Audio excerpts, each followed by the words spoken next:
இன்றைக்கி நம்ம கிச்சனில் என்ன பார்க்க போகிறோன்னா இனிப்பு மாங்காய் செய்ய போகிறேன். எப்படின்னு பார்க்கலாம் வாங்க. தேவையான பொருள் 2 மாங்காய் எடுத்துக்கோங்க. நாட்டு சக்கரை தேவைக்கேற்ப இனிப்புக்கு எடுத்துக்கலாம். கொஞ்சம் ஏலக்காய் பொடி, நெய் 1 ஸ்பூன் போட போகிறோம். முந்திரி தேவைக்கேற்ப போட்டாலும் ஓகே, போடலைனாலும் ஓகே. இனிப்பு மாங்காய்ன்றது ரொம்பவே ஃபேவரட்டாக இருக்கும், நிறைய பேருக்கு பிடிக்கும். அப்படிப்பட்டதை எப்படி செய்யணுன்றது தான் இந்த வீடியோ. வாங்க இப்போ மாங்காவை தோல் சீவி கட் பண்ணிக்கலாம்.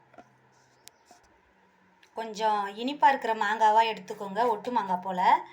நல்லா தோல் எல்லாத்தையும் சீவிக்கலாம். தோல் சீவிட்டு சிறு துண்டுகளாக நறுக்கிக்கலாம்.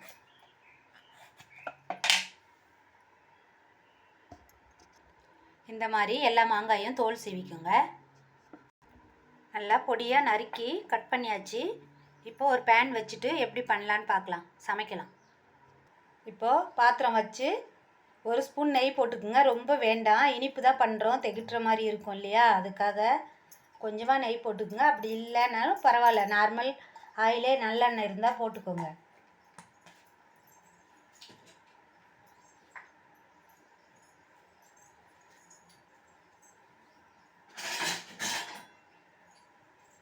இந்த முந்திரியை டெக்கரேட்டிவ்காக இந்த முந்திரி சேர்க்க போகிறேன், அதுக்காக வறுத்து எடுத்துக்கலாம்.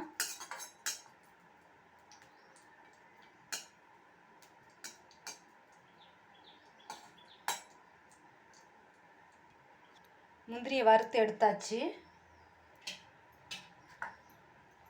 ஏலக்காய் பொடி சேர்த்துருங்க. கூடவே இந்த கட் பண்ணி வச்ச மாங்காயை சேர்த்துடுறோம்.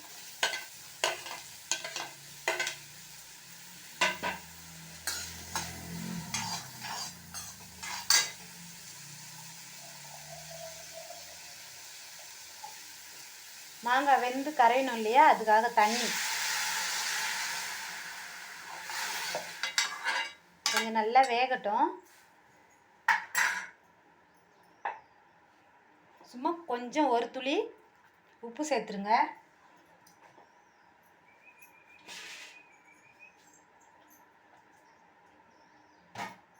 இது நல்லா மூடி போட்டு வேக வச்சுக்கலாம்.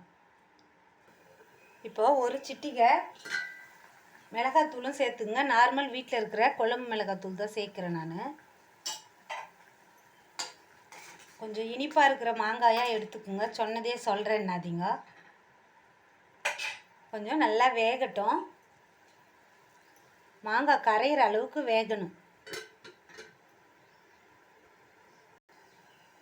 நல்லா 2 மினிட்ஸுக்கு 1 டைம் நல்லா கிளறி விட்டுருங்க. இந்த மாதிரி மசிச்சிடுங்க. கிளறும் போதே நல்லா நசுக்கி விட்டிங்கன்னா குழஞ்சிடும். நல்லாவே வெந்துருச்சு. நான் 2-3 தடவை கிளறி விட்டுட்டேன். இப்போது தேவைக்கேற்ப இல்லை ஒயிட் சுகர் கூட சேர்த்துக்குங்க. நான் நாட்டு சக்கரை தான் சேர்க்குறேன். வெல்லம் தான் மேக்ஸிமம் சேர்த்து பண்ணுவாங்க.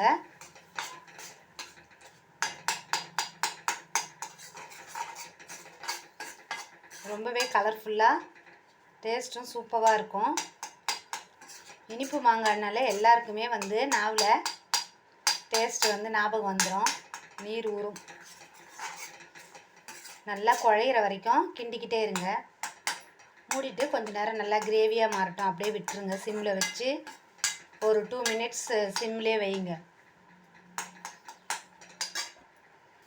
நல்லா கொஞ்சம் குழஞ்சி கிரேவியாக வரட்டும், அது வரைக்கும் கிளறிக்கிட்டே இருங்க.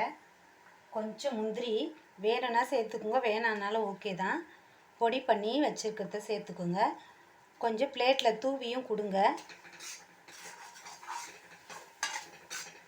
ஏலக்காய் பொடி முன்னாடியே சேர்த்துட்டோம், அதனால் எதுவும் தேவையில்லை. நல்லா கிரேவியாக வந்ததும் நீங்கள் சாதம் சாப்பிடும் போதும் ஸ்வீட்டுக்காக இந்த டிஷ் பண்ணி கொடுக்கலாம். அப்படி இல்லை ஈவினிங் ஸ்நாக்ஸ் மாதிரியும் குழந்தைங்களுக்கு இந்த இனிப்பு மாங்காய் பண்ணி கொடுத்தீங்கன்னா குழந்தைங்க விரும்பி சாப்பிடுவாங்க. மாங்காயோட ஷேப்பே தெரியாது, அந்த அளவுக்கு கரைஞ்சிடும். ஓகே, ரெடி ஆயிடுச்சு, பரிமாற தயாராகிடுச்சு மாங்காய் இனிப்பு மாங்காய் பச்சடி. இப்போது பரிமாறலாம். இனிப்பு மாங்காய் ரொம்பவே சுவையாக ரெடி ஆகிடுச்சு, வாசமாக சாப்பிட தயாராகிடுச்சு பாருங்கள்.